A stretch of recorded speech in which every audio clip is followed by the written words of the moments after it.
हरे कृष्ण। आज की इस वीडियो के साथ गीता सीरीज का प्रारंभ हो रहा है, जिसमें मैं आपको संपूर्ण गीता सरल हिंदी में सुनाऊंगा। आज की वीडियो गीता के प्रथम अध्याय पर है, तो आइए आरंभ करते हैं। ओम श्री परमात्मने नमः। श्रीमद् भगवद गीता प्रथम अध्याय। धृतराष्ट्र बोले, हे संजय, धर्म भूमि कुरुक्षेत्र में एकत्रित युद्ध की इच्छा वाले मेरे और पांडु के पुत्रों ने क्या किया? संजय बोले, उस समय राजा दुर्योधन ने व्यूह रचना युक्त पांडवों की सेना को देखकर और द्रोणाचार्य के पास जाकर यह वचन कहा, हे आचार्य, आपके बुद्धिमान शिष्य द्रुपद पुत्र धृष्टद्युम्न द्वारा व्यूहाकार खड़ी की हुई पांडुपुत्रों की इस बड़ी भारी सेना को देखिए। इस सेना में बड़े बड़े धनुषों वाले तथा युद्ध में भीम और अर्जुन के समान शूरवीर सात्विक और विराट तथा महारथी राजा द्रुपद, धृष्टकेतु और चेकितान तथा बलवान काशीराज पुरुजित, कुंतीभोज और मनुष्यों में श्रेष्ठ शैब्य, पराक्रमी युधामन्यु तथा बलवान उत्तमौजा, सुभद्रा पुत्र अभिमन्यु एवं द्रौपदी के पांचों पुत्र, ये सभी महारथी हैं। हे ब्राह्मण श्रेष्ठ, अपने पक्ष में भी जो प्रधान हैं उनको आप समझ लीजिए। आपकी जानकारी के लिए मेरी सेना के जो सेनापति हैं उनको बतलाता हूं।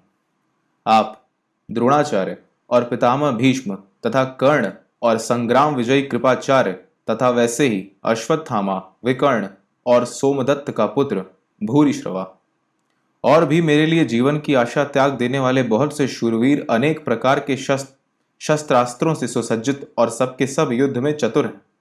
भीष्म पितामह द्वारा रक्षित हमारी वह सेना सब प्रकार से अजेय है और भीम द्वारा रक्षित इन लोगों की यह सेना जीतने में सुगम है। इसलिए सब मोर्चों पर अपनी अपनी जगह स्थित रहते हुए आप लोग सभी निसंदेह भीष्म पितामह की ही सब ओर से रक्षा करें। कौरवों में वृद्ध बड़े प्रतापी पितामह भीष्म ने उस दुर्योधन के हृदय में हर्ष उत्पन्न करते हुए उच्च स्वर से सिंह की दहाड़ के समान गरज कर शंख बजाया। इसके पश्चात शंख और नगाड़े तथा ढोल, मृदंग और नरसिंगे आदि बाजे एक साथ ही बज उठे। उनका वह शब्द बड़ा भयंकर हुआ। इसके अनंतर सफेद घोड़ों से युक्त उत्तम रथ में बैठे हुए श्री कृष्ण महाराज और अर्जुन ने भी अलौकिक शंख बजाए। श्री कृष्ण महाराज ने पांचजन्य नामक, अर्जुन ने देवदत्त नामक और भयानक कर्म वाले भीमसेन ने पौंड्रक नामक महाशंख बजाया। कुंती पुत्र राजा युधिष्ठिर ने अनंत विजय नामक और नकुल तथा सहदेव ने सुघोष और मणिपुष्पक नामक शंख बजाए।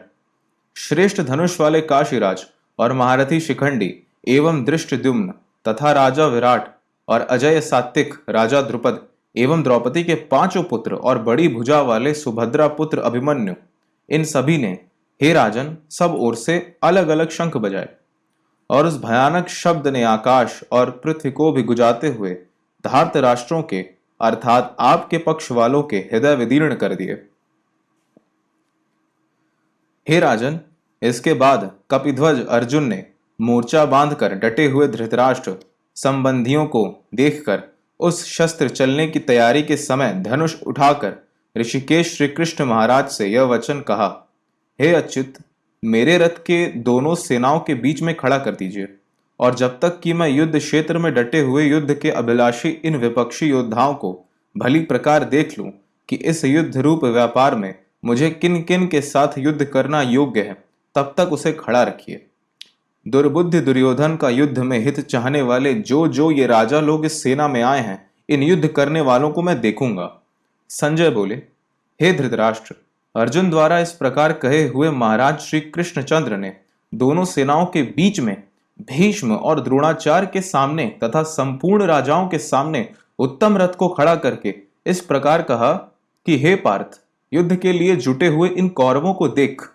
इसके बाद प्रथापुत्र अर्जुन ने उन दोनों ही सेनाओं में स्थित ताऊ, चाचों को, दादों पर दादों को, गुरुओं को, मामाओं को, भाइयों को, पुत्रों को, पौत्रों को तथा मित्रों को, ससुरों को और सुहृदों को भी, उन उपस्थित संपूर्ण बंधुओं को देखकर वे कुंती पुत्र अर्जुन अत्यंत करुणा से युक्त होकर शोक करते हुए यह वचन बोले। अर्जुन बोले, हे कृष्ण, युद्ध क्षेत्र में डटे हुए युद्ध के अभिलाषी इस स्वजन समुदाय को देखकर मेरे अंग शिथिल हुए जा रहे हैं और मुख सूखा जा रहा है तथा मेरे शरीर में कंप एवं रोमांच हो रहा है। हाथ से गांडीव धनुष गिर रहा है और त्वचा भी बहुत जल रही है तथा मेरा मन भ्रमित सा हो रहा है, इसलिए मैं खड़ा रहने के भी समर्थ नहीं हूं। हे केशव, मैं लक्षणों को भी विपरीत ही देख रहा हूं तथा युद्ध में स्वजन समुदाय को मारकर कल्याण भी नहीं देखता। हे कृष्ण, मैं ना तो विजय चाहता हूं और न राज्य तथा सुख को ही। हे गोविंद, हमें ऐसे राज्य से क्या प्रयोजन है अथवा ऐसे भोगों से और जीवन से भी क्या लाभ है। हमें जिनके लिए राज्य भोग और सुखादि अभीष्ट हैं, वे ही ये सब धन और जीवन की आशा को त्याग कर आज युद्ध में खड़े हैं। गुरुजन, ताऊ चाचे, लड़के और उसी प्रकार दादे, मामे, ससुर, पौत्र, साले तथा और भी संबंधी लोग हैं। हे मधुसूदन, मुझे मारने पर भी अथवा तीनों लोकों के राज्य के लिए भी मैं इन सबको मारना नहीं चाहता, फिर पृथ्वी के लिए तो कहना ही क्या है। हे जनार्दन, धृतराष्ट्र के पुत्रों को मारकर हमें क्या प्रसन्नता होगी। इन आताताइयों को मारकर तो हमें पाप ही लगेगा। अतएव माधव, अपने ही बांधव धृतराष्ट्र के पुत्रों को मारने के लिए हम योग्य नहीं हैं, क्योंकि अपने ही कुटुंब को मारकर हम कैसे सुखी होंगे। यद्यपि लोभ से भ्रष्ट रहित हुए लोग कुल के नाच से उत्पन्न दोष को और मित्रों से विरोध करने में पाप को नहीं देखते, तो भी हे जनार्दन, कुल के नाच से उत्पन्न दोषों को जानने वाले हम लोगों को इस पाप से हटने के लिए क्यों नहीं विचार करना चाहिए। कुल के नाश से सनातन कुल धर्म नष्ट हो जाते हैं। धर्म के नाश हो जाने पर संपूर्ण कुल में पाप भी बहुत फैल जाता है। हे कृष्ण, पाप के अधिक बढ़ जाने से कुल की स्त्रियां अत्यंत दूषित हो जाती हैं, और हे वार्ष्णेय, स्त्रियों के दूषित हो जाने पर वर्ण संकर उत्पन्न होता है। वर्ण संकर कुल घातियों को और कुल को नरक में ले जाने के लिए होता है। लुप्त हुई पिंड और जल की क्रिया वाले अर्थात श्राद्ध और तर्पण से वंचित इनके पितर लोग भी अधोगति को प्राप्त होते हैं। इन वर्ण संकर कारक दोषों से कुल घातियों के सनातन कुल धर्म और जाति धर्म सब नष्ट हो जाते हैं। हे जनार्दन, जिनका कुल धर्म नष्ट हो गया है, ऐसे मनुष्यों का अनिश्चित काल तक नरक में वास होता है, ऐसा हम सुनते आए हैं। हाँ शोक, हम लोग बुद्धिमान होकर भी महान पाप करने को तैयार हो गए हैं, जो राज्य और सुख के लोभ से स्वजनों को मारने के लिए उद्यत हो गए हैं।